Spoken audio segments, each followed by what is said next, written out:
Donc, bonjour à tous. Marc, est-ce que tu pourrais, s'il te plaît, avant qu'on attaque dans le vif du sujet, Oui, nous rappeler qui tu es, s'il te plaît? alors qui je suis? En fait, je suis le directeur d'une association, Association des agents commerciaux, où on avait, il y a encore un an, un agrément avec l'administration fiscale pour faire bénéficier d'avantages fiscaux. D'accord? Voilà, donc on a perdu cet agrément l'année dernière et depuis, on a créé une société d'expertise comptable. Et notre corps de métier, on va dire, c'est véritablement l'agent commercial, qu'il soit dans l'immobilier ou dans d'autres secteurs d'activité. Mais Mhm. c'est véritablement, voilà, parmi nos clients, à l'heure actuelle, il n'y a que des agents commerciaux, avec enfin, une majorité, oui, à 30% à peu près de nos clients qui sont dans l'immobilier. Donc, vous êtes Donc, ultra spécialisé. voilà, donc on essaye voilà, d'apporter une aide sur le plan comptable, sur le plan fiscal, et donc tenir des comptabilités ou établir les déclarations fiscales en fin d'année. Mhm. Donc voilà, D'accord. notre rôle. Tout ce qui s'apparente finalement à l'aspect comptable et fiscal du Tout à mandataire fait, les immobilier. obligations comptables, la TVA, tout ce qui concerne l'URSSAF, enfin voilà, toutes ces obligations et les déclarations aux impôts, bien sûr, toutes ces obligations, en fait, ben voilà, on est là pour aider et renseigner les personnes qui le souhaitent. Eh Voilà. bien, très bien. Alors, ce qui sera intéressant, c'est avant de rentrer dans le détail, est-ce qu'on on pourrait checker l'audience qui dans la salle est au régime réel et qui est micro? Bon, le IRL, il y a des IRL aussi, mais je pense que tu vas le confirmer, c'est plutôt rare, non? Généralement, c'est EI au micro pour les agents de co dans l'immobilier. Alors, à l'heure actuelle, oui, c'est plutôt EI ou micro. La seule chose, c'est que de toute façon, en 2022, le IRL n'existera plus. Enfin, D'accord. Bon, ben, au moins. le statut de l'EIRL va disparaître, en Mhm. sachant que ceux qui sont déjà en EIRL conserveront cette structure, mais il n'y aura plus la possibilité de s'inscrire en EIRL à compter de 2022. C'est une loi qui vient de passer. Mhm. Mhm. Et D'accord. donc maintenant, il va y avoir des changements au niveau de l'entreprise individuelle, Mhm. puisque, je rentre un petit peu dans le sujet, mais l'entreprise individuelle, normalement, c'est une imposition à l'impôt sur le revenu. Mhm. Et on pourra, à l'avenir, opter pour l'impôt sur les sociétés, même en étant en entreprise individuelle, ce qui n'était pas le cas avant. D'accord, donc c'est en train un peu de faire bouger les choses. Donc en attendant, c'est en train de répondre. Donc il y a une grande majorité de réels quand même. Et il y a des IURL aussi, EIRL, EI. Ok, EIRL, EIRL. Ah, ben, je retire ce que j'ai dit, il y en a pas mal quand même. On a une majorité, il y a un peu de tout en fait. Hein. Réel, EIRL et micro. Voilà. D'accord. Il y a Anthony qu'il faut qu'il a créé apparemment. D'accord. Ça marche. SAS, normalement, c'est pas possible. SAS en Dans tant l'im- qu'agent co, effectivement, En tout cas, dans l'immobilier, c'est impossible. à moins que Jean-Guy, tu sois carteté, ce qui est possible. Ce qui est possible. Parce qu'on a aussi Oui, ce qui est possible. on a des agents immobiliers aussi dans la. Voilà, c'est ce que je pensais. Jean-Guy, D'accord. c'est un agent. OK. Très bien. Alors, ben, écoute, ce que je te propose, c'est maintenant, c'est qu'on rentre dans le vif du sujet, que tu nous Ouais. rappelles un petit peu les règles, un petit peu voilà, la base entre le micro et le régime réel, tout Mhm. ce qui va être changement de statut, quand changer, s'il y a s'il y a des réactivités en termes de URSSAF, en termes d'imposition, comment ça se passe quand on change, quel est le mieux, voilà. Est-ce Ouais, que tu peux d'accord. un petit peu nous dégrossir tout ce sujet? Donc, que je réponde à M. Garcin, le IRL va être remplacé par quoi? Elle ne va pas être remplacée, en fait, elle existera toujours pour ceux qui étaient en EIRL jusqu'à maintenant. La seule chose, c'est que les futurs agents commerciaux dans l'immobilier ne pourront plus s'inscrire en EIRL Hmm. puisque c'est une structure qui n'existera plus. Donc, ça sera soit l'entreprise individuelle, soit le micro. D'accord. Voilà, par rapport à ça. Que je commence. Donc, je vais faire un tour rapide des différentes, enfin, des différentes possibilités fiscales et sociales. Donc, aujourd'hui, quand on s'inscrit en tant qu'agent commercial, on a deux possibilités principalement, soit l'entreprise individuelle, soit le micro. Le micro, il faut savoir, donc c'est un seuil de chiffre d'affaires à respecter. Le seuil de chiffre d'affaires aujourd'hui est de 72 600 € hors taxe. À l'intérieur de ces 72 600 € hors taxe, après, il y a une question de TVA. Donc, on commence à être assujetti à la TVA si le chiffre d'affaires que l'on fait est supérieur à 34 400 €. Donc, sur les 34 400 €, les premiers 34 400 €, on est non assujetti à la TVA. Et à partir du moment où on dépasse, on aura des déclarations de TVA à établir. Donc, ça, c'est pour le micro, en termes de seuil à respecter. En sachant que à partir du moment où on va dépasser 2 années de suite le chiffre d'affaires de 72 600 €, on basculera automatiquement en entreprise individuelle. Oui, on est bien en BNC quand on est agent commercial, effectivement. Je réponds. Donc, quand on dépasse donc 2 années de suite les 72 600 € hors taxe, on bascule automatiquement en entreprise individuelle. Il n'y a pas de démarche à faire au niveau de l'URSSAF, il n'y a pas de démarche à faire au niveau des impôts. C'est fait automatiquement. Ça, c'est une subtilité intéressante parce que ça veut dire que quand tu es micro et que tu dépasses la première année les 72 600, finalement, il n'y a aucune obligation de passer au régime réel, en fait. Tout à fait. Tu peux choisir de rester en micro. On peut rester en micro et si l'année d'après, on ne fait que 50 000 € de chiffre d'affaires, eh bien, on restera en micro. Il faut 2 années de suite dépasser le seuil. D'accord. Après, on peut, en fonction des dépenses, en fonction de beaucoup de choses, se dire, voilà, je n'ai pas intérêt à rester en micro et je souhaite passer en entreprise individuelle. Ça, c'est une démarche, c'est une option que l'on choisit.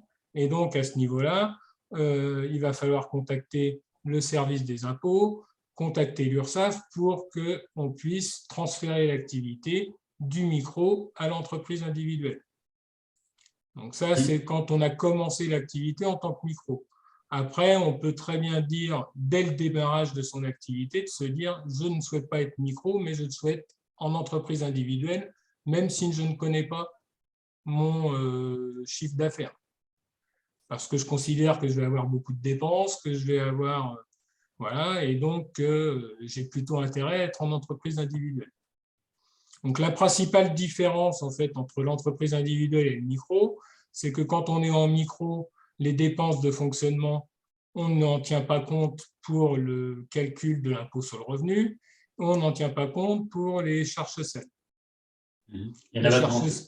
Oui. Il y a un abattement en fait. Voilà, il y a un abattement de 34% sur le chiffre d'affaires pour le calcul de l'impôt sur le revenu. Et au niveau des charges sociales, on paye 22% de charges sociales sur le chiffre d'affaires que l'on a encaissé. Sauf la première année où on bénéficie de l'aide à la création d'entreprise où le taux de charge sociale est de 11%. Et donc, comme il y a cet abattement de 34%, si on considère que les dépenses que l'on va engager sont supérieures à 34% de son chiffre d'affaires, on a plutôt intérêt à être en entreprise individuelle plutôt qu'en micro. En sachant que donc, on a déjà 22% de charges sociales, et donc ensuite, il reste 12% de dépenses de fonctionnement par rapport au chiffre d'affaires. Alors, plus on va faire de kilomètres, plus on va avoir de déplacements, plus on va avoir de la publicité à faire, si le pack immobilier, enfin voilà, plus il y aura de dépenses liées à l'activité, les invitations, les cadeaux, etc. Le pourcentage de 12% du chiffre d'affaires, il ne va pas correspondre à la réalité des faits. Et de ce fait-là, on a plutôt intérêt à être en entreprise individuelle. Ouais, je donc l'agent qui se pose les questions, finalement, c'est une question de charge. Il va se dire, en gros, tu payes plus de 34% de charge, le régime réel sera plus intéressant puisque tu vas défalquer réellement finalement ce que tu dépenses. Après, ce qui pose le plus de problèmes en fait quand on est en entreprise individuelle et ce qui repousse un petit peu, ce qui gêne un petit peu les personnes, c'est qu'on considère que le montant des charges sociales que l'on aura à payer en entreprise individuelle va être beaucoup plus élevé que quand on est en micro-entreprise. Bah, c'est le double, il me semble. Alors, ce n'est pas tout à fait exact, puisque, en fait, il faut savoir que les charges sociales en entreprise individuelle ne sont pas calculées sur le chiffre d'affaires, mais sur le bénéfice. Une fois toutes les dépenses déduites, y compris les charges sociales. Donc, si on est avec un pourcentage de dépenses qui représente 50% du chiffre d'affaires, on va avoir à peu près le même pourcentage de charges sociales que si on était en micro. Voilà, il faut considérer aujourd'hui que les charges sociales, ça représente environ 40% de son bénéfice. Voilà. Donc, ça fait une partie importante, hein, ça, on ne peut pas le cacher. Après, il y a une contrepartie aussi. Quand on est en micro, la retraite complémentaire, par exemple, vous ne cotisez pas à une retraite complémentaire, alors que c'est le cas quand on est en entreprise individuelle. Même si elle est faible, même si elle n'est pas très importante, effectivement, il y a quand même une retraite complémentaire quand on est en entreprise individuelle. D'accord. D'accord ? Donc, et après, donc ça, c'est au niveau, je dirais, social. Ensuite, la principale différence sur le plan fiscal, c'est que vous allez avoir, quand on est en entreprise individuelle, une comptabilité plus importante que quand on reste en micro. En micro, on a juste une comptabilité des recettes à tenir tant qu'on ne dépasse pas le seuil pour la TVA. Une fois qu'on va dépasser le seuil pour la TVA, il va falloir tenir une comptabilité des recettes et des dépenses pour pouvoir récupérer la TVA sur les dépenses. Et oui. Alors que quand on est en entreprise individuelle, directement, pour pouvoir établir sa déclaration fiscale, eh bien, vous aurez une comptabilité recettes-dépenses à établir. Donc, après, c'est une comptabilité assez simplifiée puisque c'est une comptabilité de trésorerie, voilà, liée à votre compte bancaire en règle générale. Et donc, c'est enregistrer les dépenses, les recettes que l'on a encaissées et les dépenses que l'on a effectuées. À la fin, il y aura une déclaration fiscale à établir. Voilà, on est en période aujourd'hui de déclaration fiscale puisque les déclarations fiscales pour les entreprises individuelles, elles sont à déposer au plus tard le 18 mai. Enfin, à établir pour le 18 mai et envoyer à l'administration fiscale au plus tard le 18 mai. Donc ça, c'est une première obligation sur le plan comptable, fiscal, la déclaration 2035, l'établissement de la déclaration pour déterminer le résultat. Et ensuite, en termes d'obligations, vous avez tout ce qui est lié à la TVA. Donc les déclarations de TVA, en sachant qu'aujourd'hui, vous avez deux régimes de TVA possibles, soit le réel simplifié, soit le réel normal. Donc le réel simplifié, vous établissez des acomptes de TVA dans l'année. Il y a deux acomptes dans l'année et une déclaration de régularisation qui intervient en avril de l'année suivante.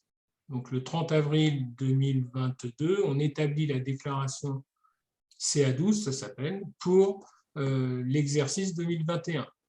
Et en fait, cette déclaration CA12, on va déclarer la TVA que l'on a encaissée sur l'année, moins la TVA sur les dépenses de l'année, et ça vous donne le montant de la TVA que vous auriez dû payer sur l'année, et vous comparez avec les acomptes que vous avez versés.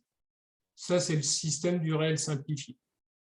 Le réel normal, c'est une déclaration tous les trimestres ou tous les mois, ça dépend de l'option que vous avez choisie.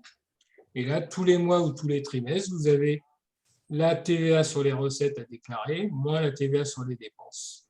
Et vous payez mensuellement ou trimestriellement votre TVA. Donc ça, c'est un choix que l'on fait auprès du service des impôts. Au moment de l'inscription au greffe, si on choisit d'être en entreprise individuelle dès le départ, il faut savoir que on est obligé d'être au réel normal mensuel à partir du moment où on paye plus de 15 000 € de TVA dans l'année. Et donc voilà. Et on ne peut pas être au trimestriel, en réel normal trimestriel, si on paye plus de 4 000 € de TVA dans l'année. Donc ça, c'est les seuils à respecter. Je te propose de faire une pause parce qu'il y a pas mal de questions dans le chat. Je vais reprendre le fil. Alors, je reprends. Tac, tac, tac, tac. Donc, BNC, on l'a vu. Alors, y a-t-il une aide la première année sur les charges en création EI? Oui, il y a une aide à la création d'entreprise. En fait, on ne paye que de. En fait, c'est sur le principe, en fait, c'était cotisation forfaitaire au démarrage de l'activité. Et donc, quand l'aide à la création d'entreprise est automatique quand on est en entreprise individuelle et le montant des charges sociales, quel que soit le chiffre d'affaires, est environ 1 400 € sur l'année, en fonction de la date à laquelle on commence l'activité, avec une régularisation ensuite. Oui, c'est l'ACRE, effectivement. Il y a l'ARS aussi, Euh, il me semble. comment? Il y a l'ARS aussi, il me semble, qui permet d'avoir le Alors, capital. l'ARS, c'est l'aide liée à Pôle emploi Ouais, c'est pour ça. continuer à percevoir ses indemnités chômage. C'est ça. L'ACRE, c'est l'aide à la création d'entreprise, c'est l'exonération de charges Hmm. partielle la première année. Et l'ARS qui permet d'avoir une partie du capital aussi de Pôle Soit la emploi. partie du capital, soit les indemnités euh, qui continuent pendant le nombre de temps qu'il faut au niveau de Pôle emploi. Donc Hmm. oui, il y a une aide à la création d'entreprise. Je suis moi-même en BNC, donc en micro. Il faut penser à créer un compte pro sur le site des impôts. Oui, oui, c'est vrai, ça, pour pouvoir faire ces Oui, il faut créer déclarations. un compte pro sur le site Ah des ouais. impôts pour effectuer les déclarations de TVA, ça se passe sur le site des impôts. Pour payer la cotisation foncière des entreprises, ça se passe sur le site des impôts. Voilà, toute démarche professionnelle vis-à-vis des impôts se fait sur ce site, Hmm. sur l'espace Bonjour. professionnel. Pouvez-vous nous faire des exemples en chiffres sur différents. Bon, on pourra effectivement faire des petites simulations tout à l'heure, une fois qu'on aura fini le programme. La différence, on demande la différence entre une entreprise individuelle et une EIRL. Alors, l'entreprise individuelle, on n'a pas de. En fait, la principale différence, c'est que le IRL, on constitue un patrimoine professionnel. Donc, on va déterminer un patrimoine de l'activité. Donc, on peut intégrer dedans son ordinateur, on peut intégrer sa voiture, etc. Et donc, au niveau de l'EIRL, sur le principe, je dis bien sur le principe, en cas de problème financier, on ne peut pas, voilà, on ne peut pas, comment dire, oh, j'ai pas le mot, Saisir. voilà, saisir d'une façon supplémentaire, à part ce qu'il y a dans le patrimoine professionnel. La seule chose, c'est que en cas de faute de gestion, c'est une mesure qui ne s'applique pas. Donc la faute de gestion aujourd'hui, vous ne payez pas votre TVA, vous ne payez pas votre URSSAF, c'est une faute de gestion. Donc à ce niveau-là, le patrimoine professionnel n'aura aucune incidence. Et il faut savoir également que, en règle générale, on faisait ça pour que sa maison principale ne soit pas saisie. Voilà, l'insaisissabilité comment, de sa maison principale. Et donc, ça, c'est quelque chose qui n'est plus possible également. Il n'y a plus de possibilité de se faire saisir sa maison si on a des difficultés, même quand on est en entreprise individuelle. En tant qu'agent co dans l'immobilier, pas besoin de. Il faut vraiment créer des dettes, hein, parce que c'est vrai qu'on a l'avantage d'avoir un métier où on n'a pas énormément d'investissement de départ. Donc, les principales erreurs, ça va être ça va être des défauts de paiement finalement, parce que je ne vois pas qu'est-ce qu'on pourrait. On n'a pas de fonds de commerce. Voilà. Après, l'avantage d'être en EIRL aujourd'hui, c'était l'EIRL, vous aviez le choix soit de l'imposer à l'impôt sur le revenu, ce qui revenait strictement à la même chose que l'entreprise individuelle, soit de se dire je l'impose à l'impôt sur les sociétés. Mmh. Mmh. Et donc à ce niveau-là, au niveau de l'impôt sur les sociétés, on pouvait conserver du résultat dans l'EIRL sans soit en se reversant des dividendes ensuite, soit en laissant une partie du bénéfice dans le IRL. Et à ce moment-là, on n'était pas imposé de la même façon à impôt sur le revenu, au niveau des charges sociales, etc. Justement, puisqu'on est on est sur les différents statuts, moi j'aimerais qu'on établisse quelque chose, puisque on m'en parle souvent, y compris dans le réseau, et des personnes qui veulent créer des sociétés. Tu vas confirmer, on va le confirmer, que agent commercial dans l'immobilier, c'est obligatoirement en personne physique. Oui. On ne peut pas être une personne morale, et c'est lié au statut particulier finalement de l'agent co dans l'immobilier De qui l'agent rapproche à son métier. commercial. Et en fait, je crois, après ça, c'est vraiment du juridique, mais je crois que ça correspond la loi Hoguet, en fait. C'est lié à la loi Hoguet, je crois. C'est ça, ouais. Donc, Qu'il n'y a pas la possibilité d'exercer en société parce que vous n'avez pas la carte T. c'est marqué, l'agent est une personne physique. C'est marqué Oui, dans la loi. oui, tout à fait. Donc, Euh, à partir de là, on ne peut pas être en SAS, on ne peut pas être en EURL, en SARL, c'est impossible. Après, la seule possibilité pour retrouver le même fonctionnement qu'une société, c'est d'être en EURL à l'IS. c'est ça. Mhm.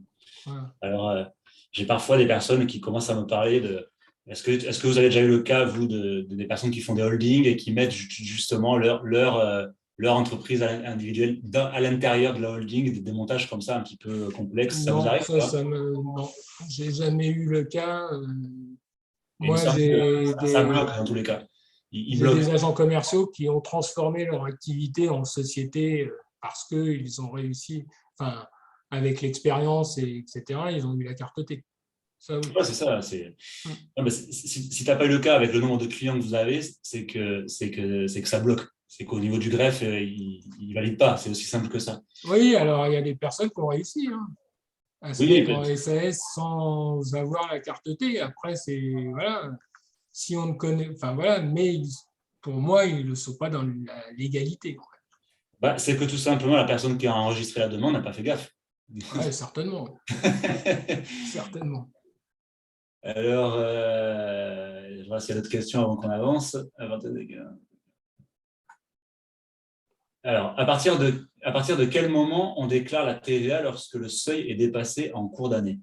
Ah, est-ce qu'il y a une rétroactivité, certainement? Donc, en fait, tant qu'on ne dépasse pas les 34 400 euros, on reste non assujetti à la TVA. À partir du moment où le premier jour du mois où on va dépasser ces 34 400 euros, on va devenir assujetti à la TVA, sans rétroactivité. Donc, il n'y a pas D'accord? besoin Donc, de revenir sur les commissions d'avant. pendant les 6 premiers mois de l'année, jusqu'au 30 juin, je vais encaisser 34 400 euros.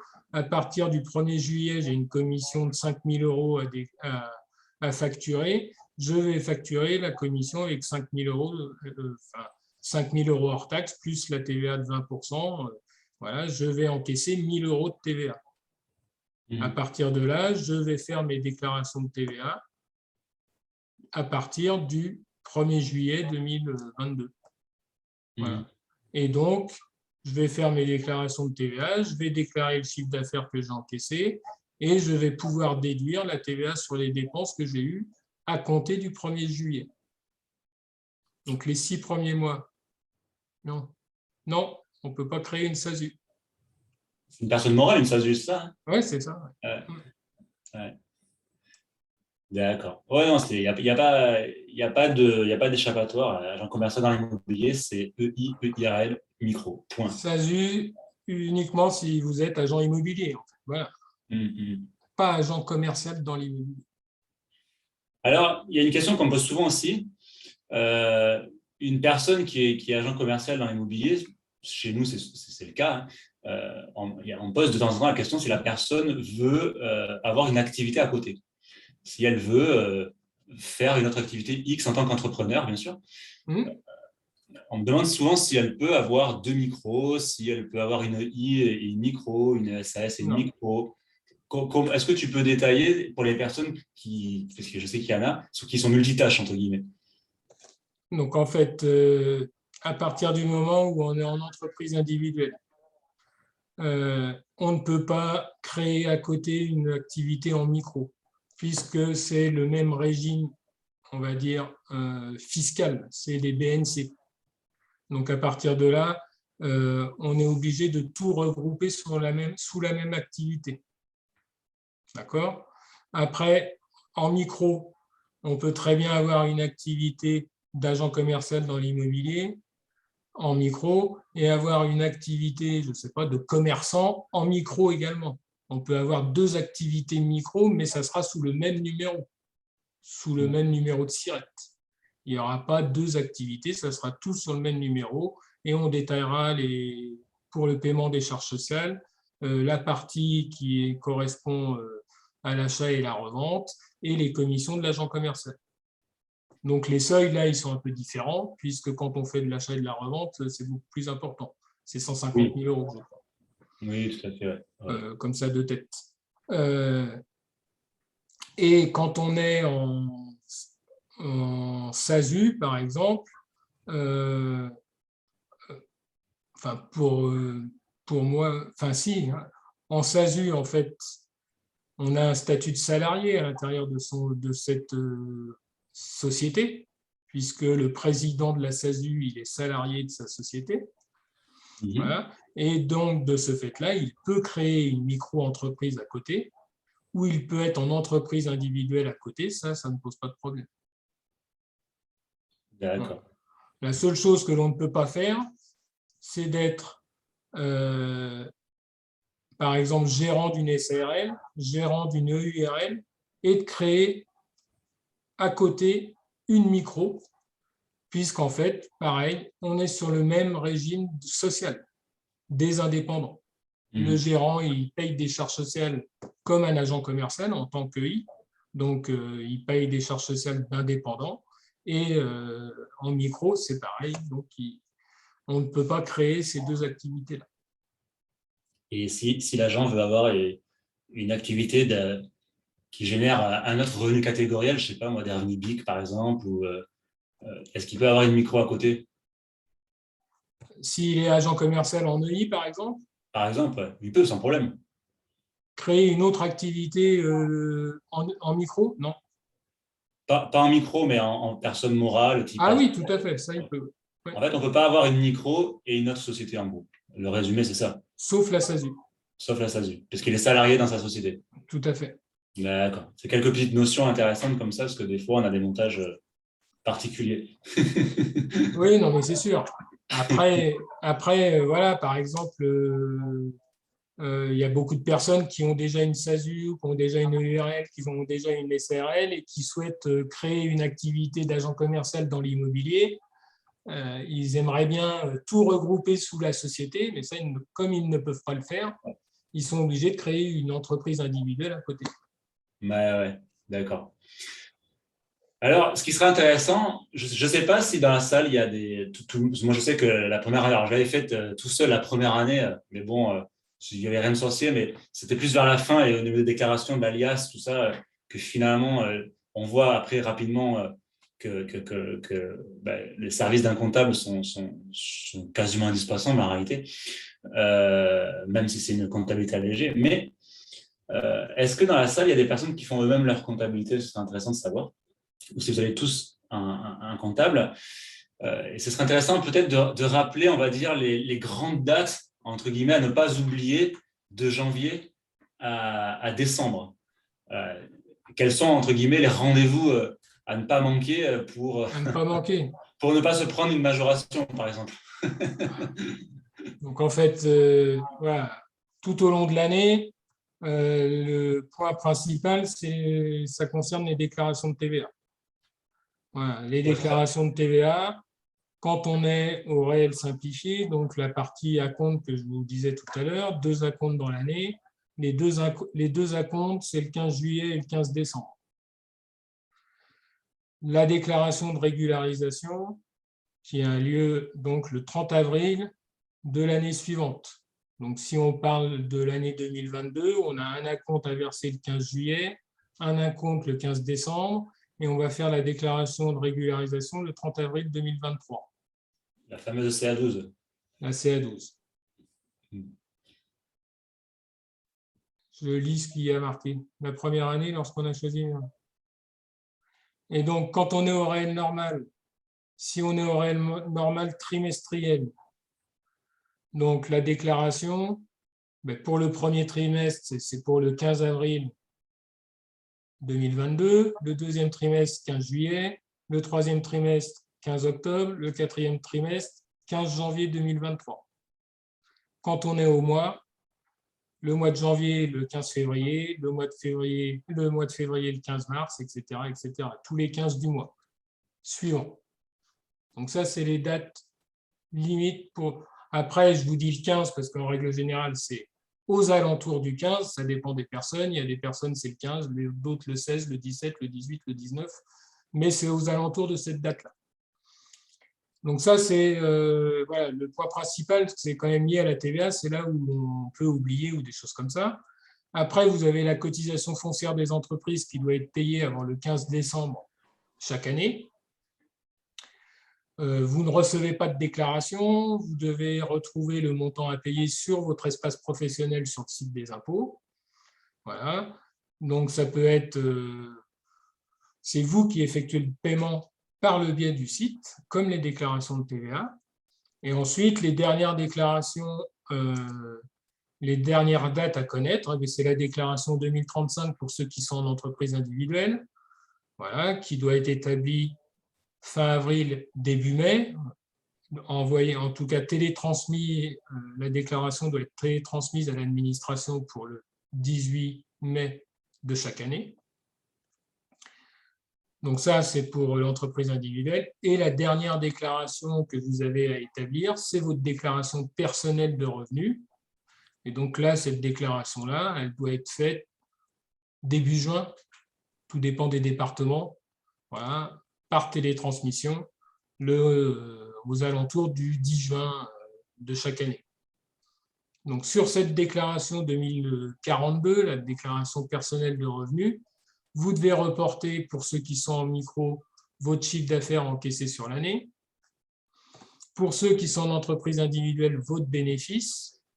Et pour ceux qui sont en entreprise individuelle, surtout, il y a un volet social à établir, ce qui est un peu nouveau, puisqu'avant, ça date de l'année dernière. Il y a un volet social pour que l'URSSAF soit en mesure de calculer vos charges sociales. Voilà les dates. Après, il n'y a pas d'autre chose, en fait. Date clé. Voilà. Pour la première année exonérée, deuxième année à 50%, troisième année à taux plein. En micro, oui, pas en entreprise individuelle. En entreprise individuelle, première année exonérée, deuxième année taux plein. La CFE, ça concerne les entreprises individuelles, y compris les micros. Tout le monde est assujetti. Hein. Tout le monde est assujetti, oui. Après, le montant varie en fonction de la commune, en fonction du chiffre d'affaires, en fonction du... Voilà.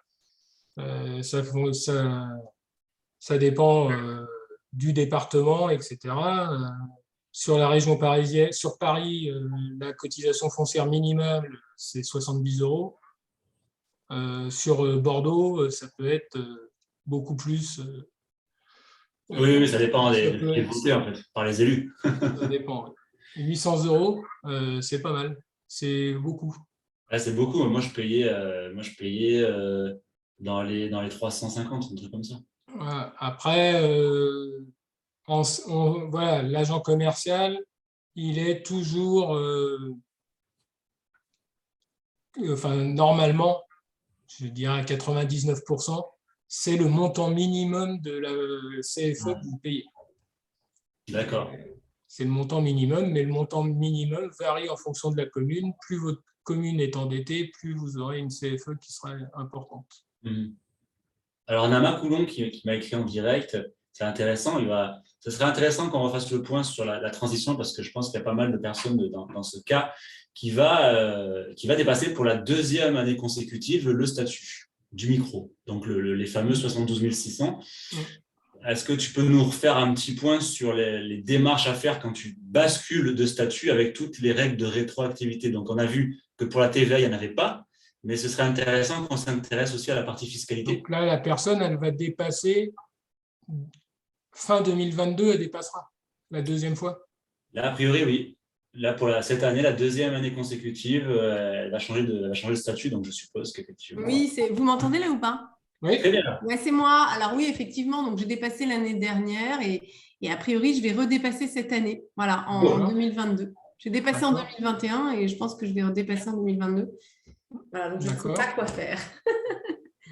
Donc, en fait, Sachant que moi, j'étais salariée dans une organisation, je n'étais pas du tout entrepreneur avant. Donc, c'est un peu l'inconnu total pour moi. d'accord. Donc, normalement, quand vous allez dépasser la deuxième année, l'URSSAF va vous envoyer un courrier en vous disant que vous avez dépassé 2 ans de suite le seuil. Mhm. Et à partir de là, ils vont vous dire qu'ils vous basculent automatiquement en entreprise individuelle. Ah oui, d'accord. D'accord? Après, euh, donc, Est-ce que moi, je peux choisir un autre type d'entreprise? Est-ce que j'ai intérêt à le faire? non, vous ne pouvez, enfin, après, d'après moi, non, puisque vous ne pourrez pas être en société. Mhm. Voilà. Donc, et comme le statut de l'EIRL va disparaître, D'accord. donc ça sera automatiquement l'entreprise individuelle. Après, vous pourrez choisir si vous trouvez un intérêt. Après, il faut voir si c'est intéressant ou pas, Mhm. d'imposer l'entreprise individuelle à l'impôt sur les sociétés. D'accord. Ok, j'ai Voilà. compris.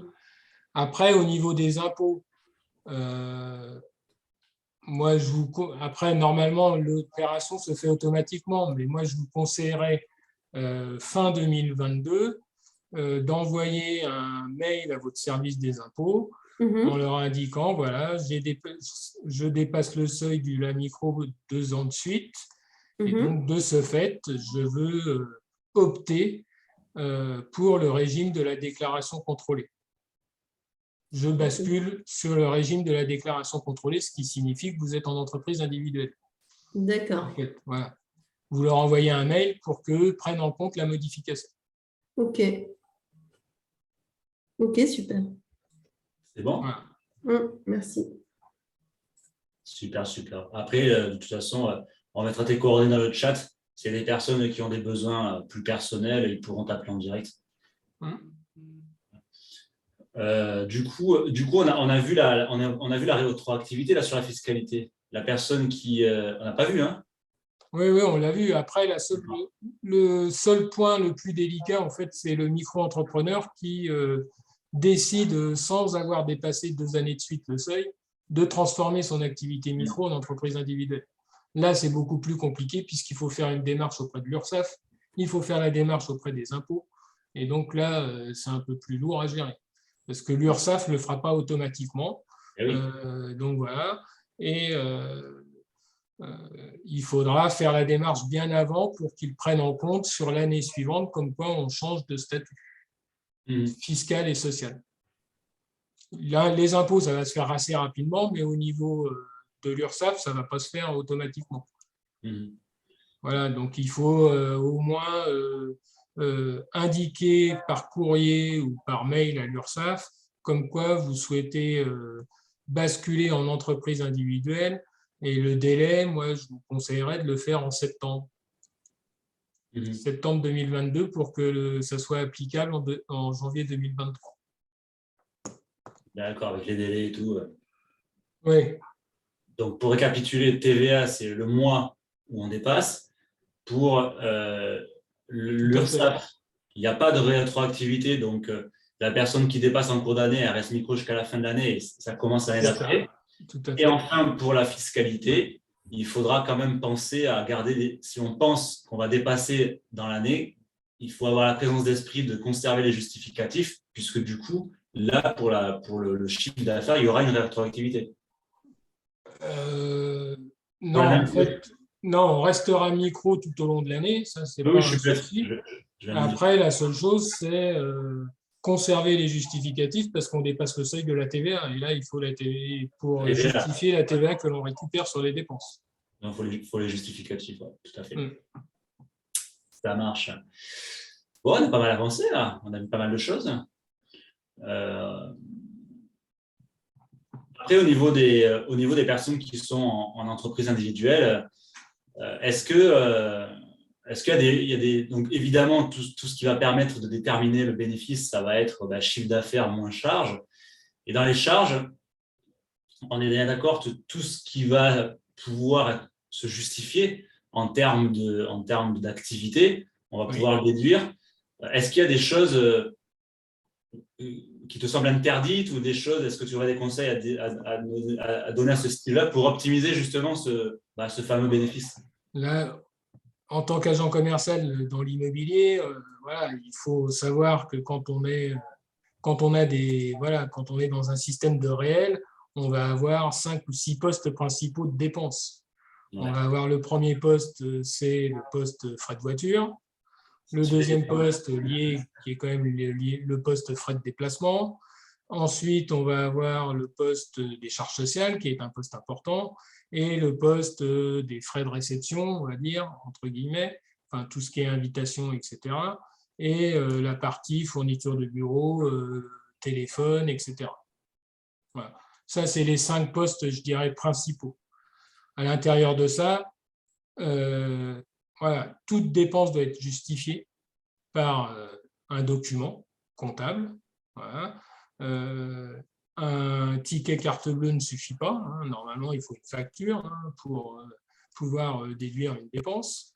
Après, il y a voilà, au niveau des frais de voiture, il faut savoir que vous avez le choix soit entre déduire les frais réellement engagés pour le véhicule ou choisir d'être à l'indemnité kilométrique. Après, c'est une option qui est importante à prendre quand même, puisque ça a un lien quand même avec la comptabilité. La comptabilité, à partir du moment où on est à l'indemnité kilométrique, les dépenses liées au véhicule ne sont pas comptabilisées de la même façon. Et ça, sur le plan fiscal, ça peut avoir une importance, puisque on ne déduit pas la même chose que l'on soit à l'indemnité kilométrique ou aux frais réels. Donc, plus on va faire de kilomètres, enfin, plus vous allez faire de kilomètres, plus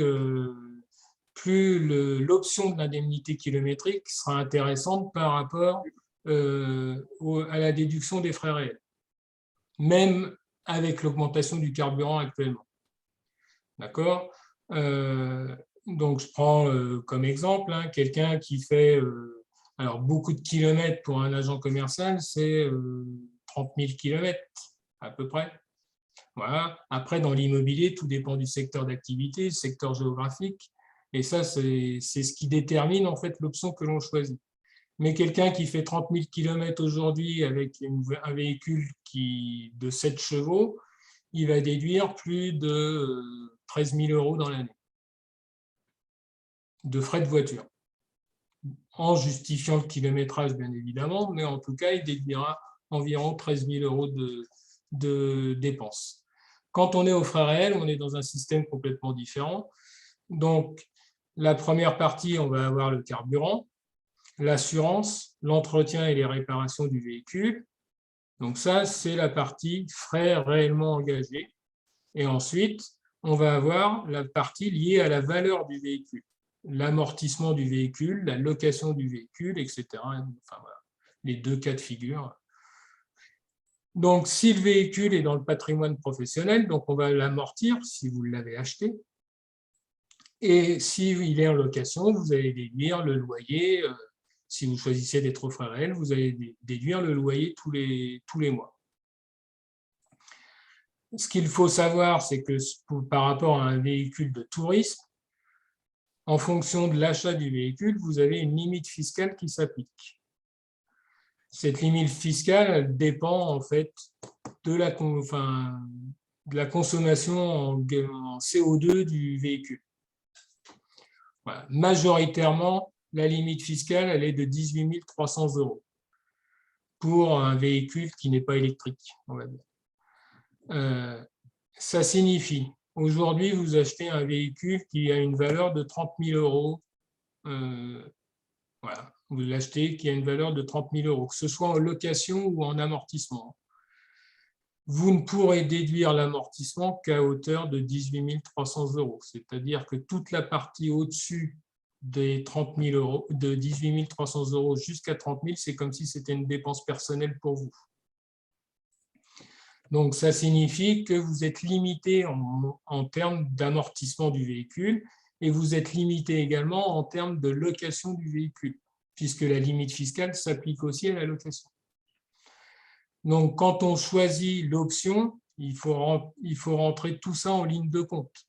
C'est-à-dire combien je vais pouvoir amortir mon véhicule, combien j'ai de carburant, combien j'ai d'assurance, combien me coûte en entretien et réparation mon véhicule, et je compare avec l'indemnité kilométrique que je pourrais déduire. Voilà. Donc, la limite fiscale, c'est 18 300 €. Si vous achetez un véhicule électrique, c'est 30 000 €. Voilà. Il y a 2 limites fiscales aujourd'hui qui s'appliquent. Donc, ça, c'est la première partie. Ensuite, dans les dépenses, on parle de frais de déplacement. Donc, les frais de déplacement, c'est tout ce qui concerne le parking, le péage, le train, l'avion, l'hôtel, le taxi, le métro et les repas quand on est en déplacement. Voilà. Ensuite, la partie charge sociale, bon, l'URSSAF. Et quand on est en entreprise individuelle, on peut aussi prendre en compte dans l'activité, au titre de l'activité pour diminuer son résultat, des charges sociales facultatives, donc une mutuelle complémentaire, la retraite complémentaire, le PER par exemple, de la prévoyance. Donc ces dépenses sont déductibles si elles rentrent dans le cadre de la loi Madelin. Voilà. Après, tout ce qui est frais de réception, donc on parle d'invitation client, de cadeaux. Donc pareil, ça, ce sont des dépenses qui doivent être justifiées. Normalement, sur une note de restaurant, quand vous invitez, vous devez noter le nom de la personne que vous avez invitée.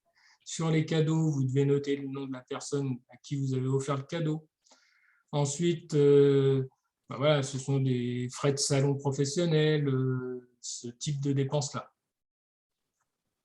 Ce qui aujourd'hui n'est pas déductible, enfin après, tout ce qui est costume et tous les costumes, pressing, etc., pour moi, ce sont des dépenses qui ne sont pas déductibles. Voilà. Après, il y a des personnes qui diront que c'est une dépense déductible. Moi, en ayant discuté avec des personnes de l'administration fiscale, c'est quelque chose que, en cas de contrôle, ils redressent automatiquement. Voilà. Et ensuite, vous avez toute la partie téléphonie, les fournitures de bureau, la papeterie, les fournitures, le petit matériel de bureau inférieur à 500 € hors taxe. Voilà, ça, ce sont des dépenses importantes. Et dans l'immobilier, vous avez aussi toute la partie publicité et le pack IMO. Je pense que vous avez un pack. Tout à fait, ouais. Une adhésion. Donc, celle-ci, effectivement, elle se déduit. Voilà.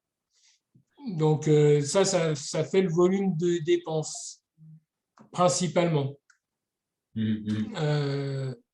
Après, dans les petites astuces, après, il faut voir si le résultat et si vous avez intérêt à le faire. Déjà, vous exercez le plus souvent votre activité de chez vous, puisque vous êtes en réseau. Voilà. Oui. Ouais. Donc, vous avez normalement un bureau qui est dédié à l'activité que vous avez dû déclarer au niveau du service des impôts. Et donc, du fait d'avoir déclaré ce bureau, vous avez des dépenses liées à ce bureau. Donc, l'électricité, le gaz, le chauffage. Donc, ça, c'est des dépenses que vous pouvez prendre en compte au niveau de l'activité en calculant un prorata en fonction de la surface que vous utilisez. Ça, c'est intéressant. Ça permet de rajouter une charge. Voilà. Pour ceux qui sont locataires, on peut déduire un pourcentage de son loyer. Pour ceux qui sont propriétaires, si on veut véritablement optimiser ces dépenses, on peut très bien se dire, voilà, j'utilise un bureau chez moi, si je louais la même surface aux alentours, j'aurais tant de loyers à payer, je me verse à moi-même un loyer, donc je vais déduire un loyer de mon activité. Après, seule incidence, c'est que ça devient un revenu foncier pour vous, et de ce fait-là, il y aura un calcul d'impôt sur le revenu par rapport à ces revenus fonciers. En sachant quand même qu'à partir du moment où on va déduire 2 000 € ou 3 000 € de loyer, c'est 3 000 € de bénéfices en moins sur lequel je vais payer moins de charges sociales et je ne vais pas payer de charges. Donc, je ne paye pas 40% de charges après avoir ce que je vais payer en termes d'impôt sur le revenu en comparaison. Voilà quelques petites astuces. Excusez-moi, bonjour. Oui, Moi, je suis en UIRL à l'IS, c'est Oui. un choix. Donc, en effet, j'exerce principalement de chez moi. Pour autant, je ne me suis pas encore pris de pourcentage sur un loyer parce que je viens d'encaisser seulement ma première commission et la deuxième. d'accord.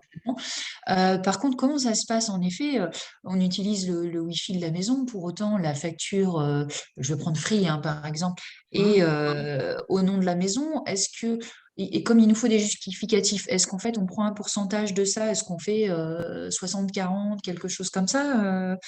Et on justifie de cette facture-là? C'est délicat, en fait, parce que, oui, ce que je veux dire, c'est que même au niveau de l'assurance habitation, tout ça, on pourrait prendre une partie à notre Oui. charge. Oui, tout à fait. Mais du coup, on prend quoi en pourcentage? Donc, pour ce qui est de l'habitation, vous avez une pièce qui fait 10 mètres carrés, votre Ouais, habitation, c'est ça, 12 mètres. Ouais. ouais, votre habitation a fait une surface de 120 mètres carrés, imaginons. Mhm. Vous pouvez prendre 10% de vos dépenses liées à l'assurance, le chauffage et l'électricité. Tu fais un produit en croix, quoi. Donc, vous faites juste un pourcentage lié à la surface que vous utilisez par rapport à la surface totale de votre habitation. Donc, ça, c'est pour la partie, je dirais, électricité, chauffage, assurance. Après, tout ce qui est la partie téléphonie, Internet, etc., c'est à vous de déterminer le pourcentage que vous considérez pour l'activité. D'accord. Mais du coup, au niveau des Ça peut être justificatifs. 60, ça peut être 80, mais D'accord. c'est la facture que vous avez. La facture, elle est à votre nom. Oui. Même 100% si tu as un téléphone professionnel, finalement. Oui, bah oui, mon forfait perso, au final, c'est mon pro, donc oui, je le prends en totalité.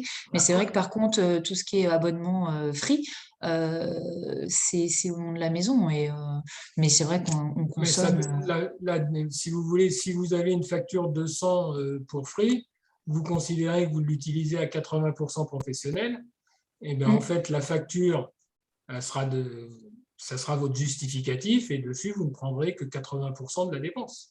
D'accord, donc on s'appuie de la facture dans Tout notre à fait, compte bien à sûr. nous Bien et on sûr. justifie qu'on utilise tant. Et pareil pour Après, la l'EDF et difficulté, l'assurance. oui. Après, la difficulté sur Internet, c'est voilà, quand on a le forfait Free, si on a la télévision qui est ajoutée, si on C'est a... ça, il faut déduire ça. Il faut enlever Il faut ça, les en fait, la déduire. télé. Ouais, c'est ça, Bien la sûr, télé, il faut faut les l'enlever. déduire. Mais par contre, voilà, je suis pas pour autant, si je me déduis l'EDF, l'assurance, Oui. est-ce que je suis obligée de me mettre un loyer sur mon... Ah non, pas du tout. Non, je suis pas Non, non, obligée, non. ça peut être Non, par la non. suite, parce Ah que oui, c'est vrai non. que Non, non, comme non. je suis en EIRL à l'IS, donc je paye déjà de l'URSSAF, ce qui est normal, hein. Et du coup, bah, je me dis ça plus ça, mais en même temps, je peux récupérer aussi des charges sur la maison. Donc, Oui, oui, non, mais c'est sûr. d'accord. Non, non, mais il n'y a aucune obligation. On peut très bien dire, je me verse un loyer telle année. L'année d'après, je ne le verse pas. L'année suivante, je me le reverse. On n'a pas D'accord. d'obligation. La Et au seule chose qu'il niveau, faut effectivement faire, c'est un paiement. Il faut se verser effectivement le loyer. Voilà, mais si on ne veut pas le faire la première année, on ne le fait pas, on le mettra en place la deuxième année en fonction des est-ce que résultats. ça peut être quelque chose au niveau de l'EDF, l'assurance, est-ce que ça peut être quelque chose qu'on peut se régler à la fin de l'année ou est-ce qu'il faut le faire tous les mois? Non, non, à la fin de l'année. À la fin de l'année, c'est À la mieux. fin de l'année, on fait le récapitulatif de l'année, ce qu'on a payé, et on prend le pourcentage. D'accord. Et oui, parce que moi, j'ai commencé en septembre au niveau de l'immobilier. Alors, du coup, il faut que je me réfère à partir de septembre, en fait, que je récupère. Oui, Ou est-ce que je me réfère à la première commission? Comment ça se passe? non, c'est à partir du moment où vous avez créé l'activité, donc septembre. D'accord. OK. OK. C'était tout. Merci. Je vous en prie. Merci, Johanna. Alors, il y a Thierry qui demande, apparemment, Thierry, tu es en EI et tu demandes quelles sont les dépenses déductibles quand on est en micro. Pas de dépenses déductibles en micro.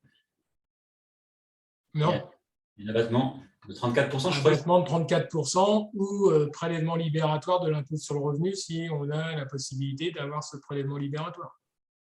Tiens, on n'avait pas parlé du prélèvement libératoire. Oui. Est-ce que tu peux nous expliquer ce que c'est?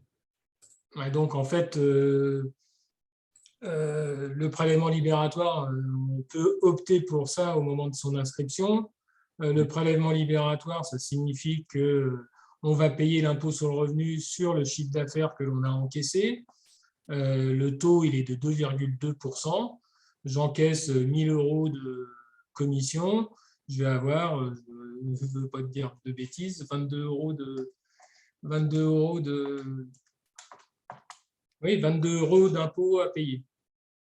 Pour pouvoir bénéficier de ce prélèvement libératoire, en fait, il faut reprendre sa déclaration d'impôt de l'année précédente ou de 2 ans auparavant, sa déclaration d'impôt personnelle, et de voir si son revenu de référence, vous avez sur votre avis d'imposition, il y a indiqué le revenu de référence de l'année, et votre revenu de référence doit être inférieur à...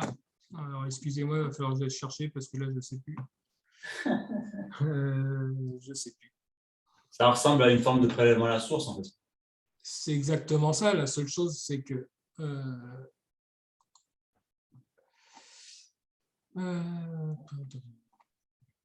Alors, si on je reviens tout de suite. Attends, moi, je vais continuer parce qu'il y a pas mal de questions, voir si, avec mes humbles connaissances, je peux répondre à quelques trucs. Avant que tu cherches. Oui, mais si on déclare un loyer en charge avec une surface de X mètres carrés, c'est un revenu foncier. Oui, c'est ça, c'est exactement ça, Nathalie. Ne doit pas excéder environ 27 500 €. Ah, d'accord. Le revenu fiscal de référence pour une part. Si on est marié, c'est 55 000. Si on est marié et 2 enfants, c'est 3 fois plus. La CFE, elle augmente si tu te génères des revenus fonciers avec le loyer? Comment? Est-ce que la CFE augmente si tu te déclares? Non, hein? Non, pas du tout. Alors, même si on ne se paie pas de loyer, Oui, on peut allouer une partie des charges mixtes, oui.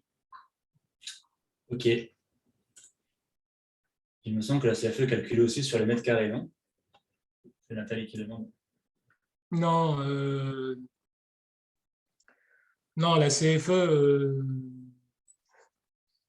en fait, elle est calculée principalement, oui, sur les mètres carrés, mais comme vous déclarez une petite surface, c'est une valeur locative. En fait, la CFE, elle est calculée sur la valeur locative de votre bien.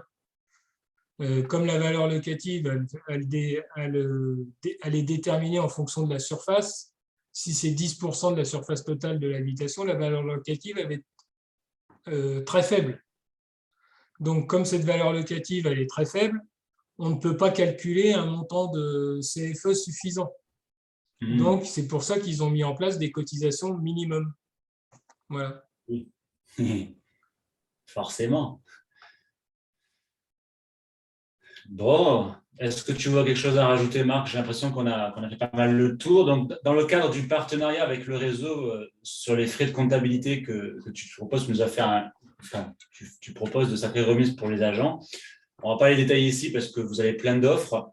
Moi, ce que je vais faire, je vais envoyer le replay de la vidéo et les tarifs à Nadia. Comme ça, toutes les personnes qui sont intéressées, on pourra vous envoyer.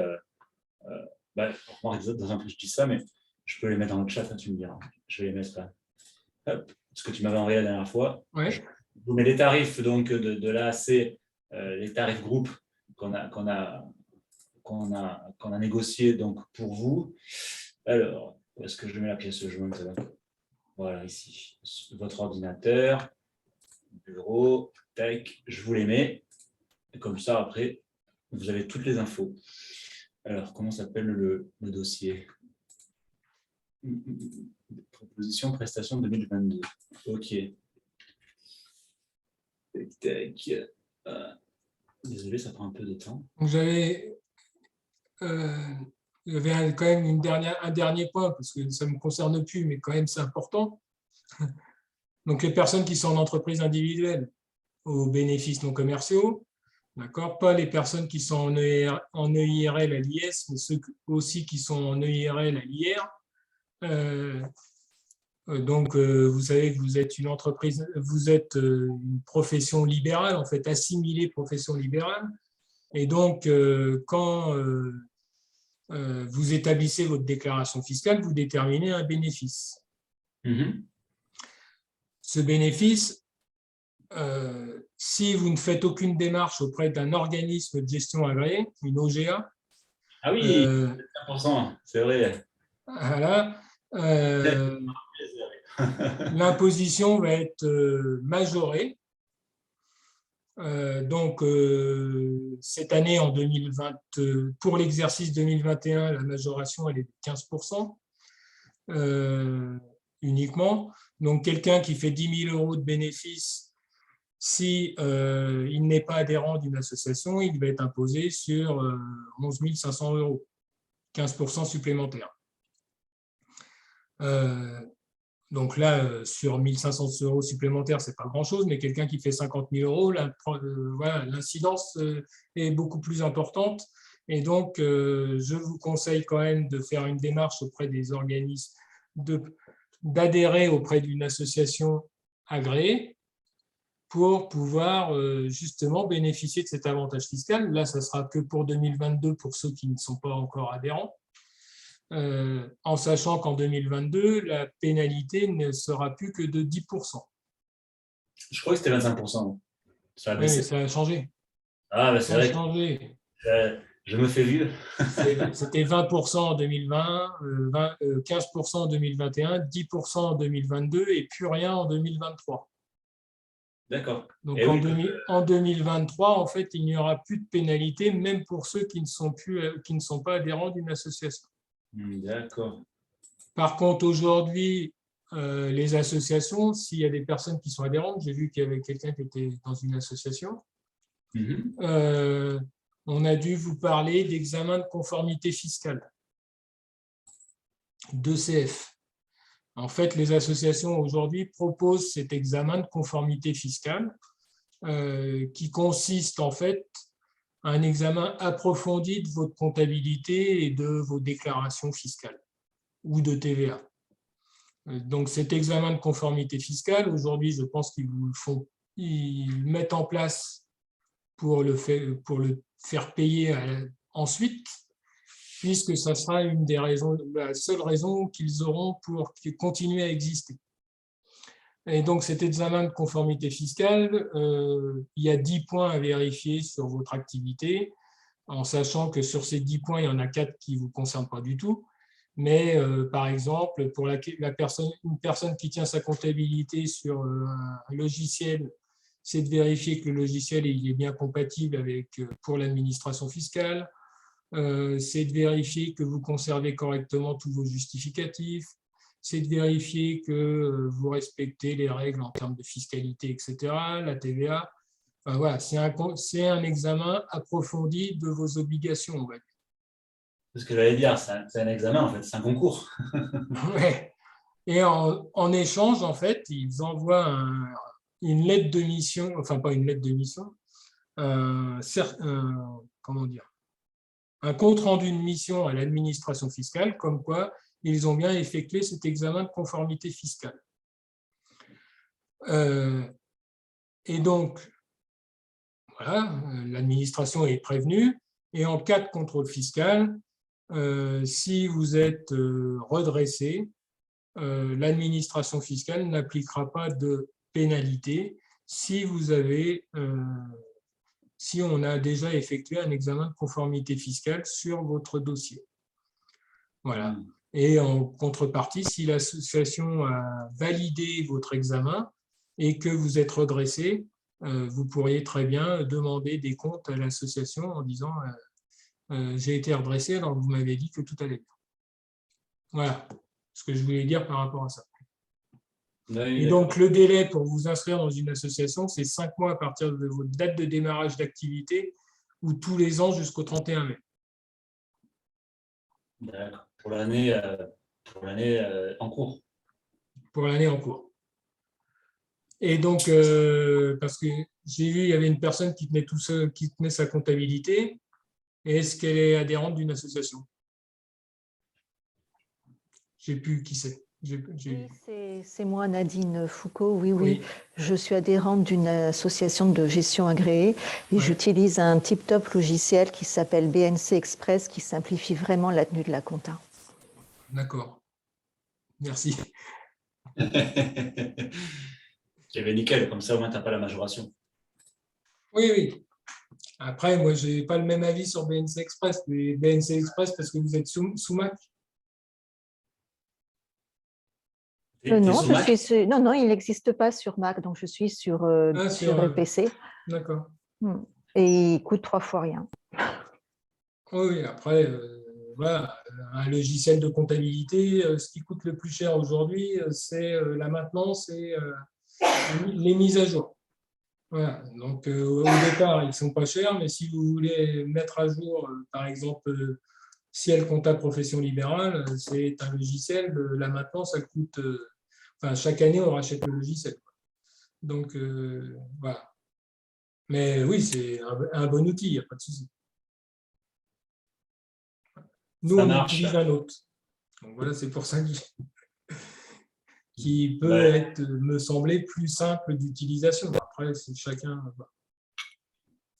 C'est le logiciel du partenaire dont je me servais aussi certainement pour qui faisait Ouais, la. compte APL. Ah oui, voilà, c'est ça. Compte Ouais, APL. c'est Ouais, c'est vrai que alors là, le plus simple, c'est vraiment entrée-sortie, grand livre. ouais, tout à fait. Voilà. Ok, 59 de mise à jour annuelle. C'est une solution, pourquoi pas après tout. Ok, ok. Est-ce qu'il y a d'autres questions avant qu'on en reste là? On dépend de la CIPAV ou de la CNAV. Euh,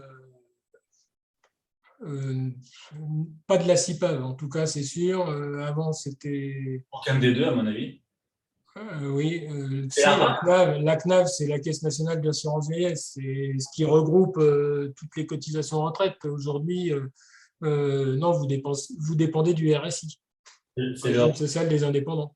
ça, ouais. Et pour la santé, à l'époque, je ne sais pas si ça existe. Et la santé, maintenant, tout le monde est à la CPL. Ah voilà, c'est vrai. À l'époque, c'était la RAM, je me rappelle. Oui, tout à fait. Ouais. Mais là, maintenant, maintenant, c'est le régime social des indépendants, URSAF, régime social des indépendants, je crois que ça s'appelle, et la Sécu de tout le monde, quoi. Oui. Bon, ben merci à toi en tout cas, Marc. Ça a fait une bonne piqûre de rappel. J'ai appris plein de choses aussi. Bonjour Jonathan, je n'ai pas reçu le lien de cette vidéo. C'est normal parce que le lien là, après la réunion, là, il va se passer quelques heures le temps que la vidéo soit traitée par Zoom. Et ce soir, j'enverrai le lien à Nadia. Et demain, la vidéo sera disponible demain matin pour ceux qui veulent revoir la vidéo.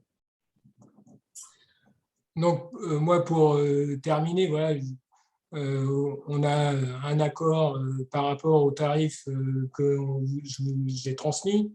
Bon, sachez qu'on a. Donc, moi, je suis sur Paris, hein, sur la région parisienne. On, sachez qu'on a des salariés qui sont sur Toulouse. On a des salariés aussi à Lyon.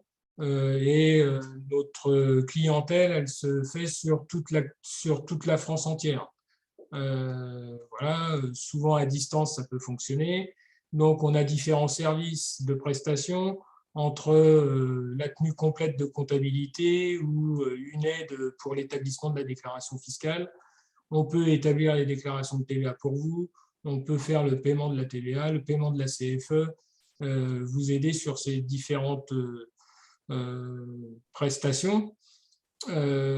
Et à côté de ça, on peut répondre à des questions bien spécifiques sur l'activité, enfin sur la fiscalité ou la comptabilité de l'agent commercial sur différents thèmes. On peut calculer éventuellement des charges sociales, faire des budgets prévisionnels, enfin voilà, il y a des choses qu'on peut établir. Et donc, je vous rappelle, voilà, notre corps de métier, enfin, notre activité principale aujourd'hui, c'est l'agent commercial, quel qu'il soit, et quelle que soit son activité. On a des personnes qui sont dans l'alimentaire, des personnes dans l'industrie, des personnes, voilà, les différents cas de figure. La seule chose pour laquelle on ne pourra pas vous apporter de réponse, c'est la partie juridique de votre activité, puisque ce n'est pas du tout notre activité. Nous, c'est vraiment la fiscalité et la comptabilité. Voilà. Y compris pour l'immobilier, parce que c'est intéressant, il fallait que vous interveniez, surtout qu'en ce moment, là, on est en période finalement fiscale, on démarre là, mais quand j'entends beaucoup d'agents qui m'appellent et qui me disent des choses assez incroyables sur la fiscalité, mais liées vraiment à notre statut, qui sont suivis par des experts comptables, mais en fait, ils ne connaissent pas, en fait. Non, et puis après, tout dépend de l'expert comptable. L'expert comptable, les entreprises, je dirais, voilà, entreprises individuelles, ce n'est pas forcément ce qui les intéresse au plus haut point. Après, il y en a qui sont très bien. Mais voilà, il faut. Ça reste une comptabilité trop simple dans la majorité des cas, on va dire. Et puis Voilà, moi, le conseil au départ, c'est voilà, il faut essayer de tenir soi-même sa comptabilité. Après, soit on a le temps, soit on n'a pas le temps, soit on ne souhaite pas du tout le faire. Et à ce moment-là, on transfère ça à quelqu'un d'autre. Mais c'est une comptabilité quand même assez simple que l'on peut faire soi-même. Ouais, enfin. En ayant un contrôle derrière pour l'établissement de la déclaration. Celui qui a une bonne activité, je lui conseille quand même de la déléguer. Pour l'avoir connu quand même, non, je préfère. Celui qui a une activité soutenue, je pense qu'il sera content de la déléguer. Après, c'est intéressant parce que c'est très instructif. Mais un an, ça m'a suffi. Ouais. Oui, c'est bien de s'y mettre. Ouais, en fait, c'est intéressant de la faire un an parce que tu te formes et du coup, tu connais. Mais voilà, à des fins de formation, quand tu as l'activité, il faut aller rentrer du mandat. Je préfère les rentrer du mandat plutôt que de saisir mes justificatifs ou de remplir ma CA12, tu vois ce que je veux dire. Oui. Et c'est nécessaire un vrai professionnel. Ok, ça marche. Bon. Là, j'ai une question. Quel logiciel nous conseillez-vous pour débuter en micro? Pas de logiciel de comptabilité, juste un tableur Excel. Ça peut être bon. Et sur Aix-en-Provence, non, on n'est pas sur Aix-en-Provence. Mais c'est pas un problème. Après, on fait beaucoup par...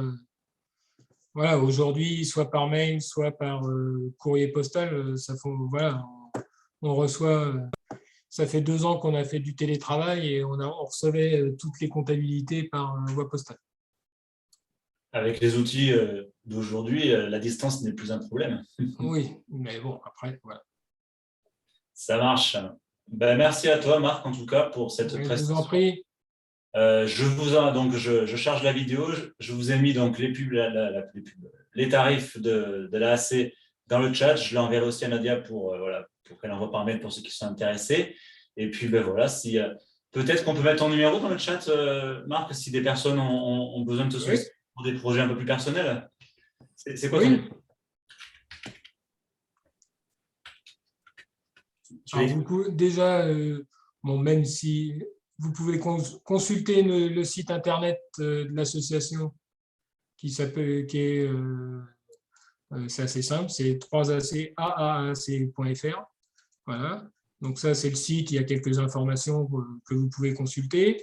Ensuite, vous pouvez me contacter. Je crois qu'il y a sur le document que j'ai envoyé, il doit y avoir le numéro de téléphone de Paris, 01 44 94 08 08. Ah oui, en effet. D'accord. De Lyon, il y a tout en fait. Et il doit y avoir mon adresse mail aussi. Donc, si vous avez des questions suite à la réunion pour avoir des informations complémentaires, vous pouvez m'envoyer un mail. J'essaye de répondre assez vite. Voilà. Ou alors m'appeler. Appelez les numéros de téléphone, vous tomberez sur mes collaboratrices aussi et qui pourront vous répondre, je pense, à vos questions. Super. Ah, Nathalie, qui n'a pas bien saisi l'histoire de l'association agréée. Ça, c'est pour les personnes qui ne sont pas en micro-entreprise. Donc là, si vous me parlez de site auto-entrepreneur, ça ne va pas le faire. C'est pas lié à ça. Les associations agréées, c'est une association qui va contrôler votre déclaration fiscale, la valider et attester la déclaration 2035 avant l'envoi à l'administration fiscale. Et donc, va attester cette déclaration auprès de l'administration, comme quoi vous faites partie de l'association, ce qui va vous faire bénéficier d'un avantage fiscal. Voilà le rôle de l'association. Du non-majoration. Si on en est avec régime micro-fiscal, sommes-nous concernés? Non, vous n'êtes pas concerné. Non. Régime micro-fiscal, vous avez l'abattement de 34%. Vous n'avez pas de déclaration 2035 à établir.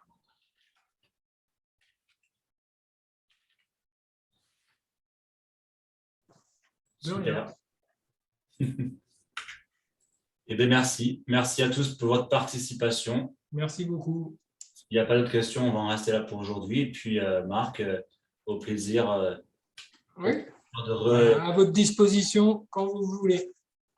Merci à tous. À bientôt. Ciao, ciao. À bientôt. Et bonne rentrée de mandat.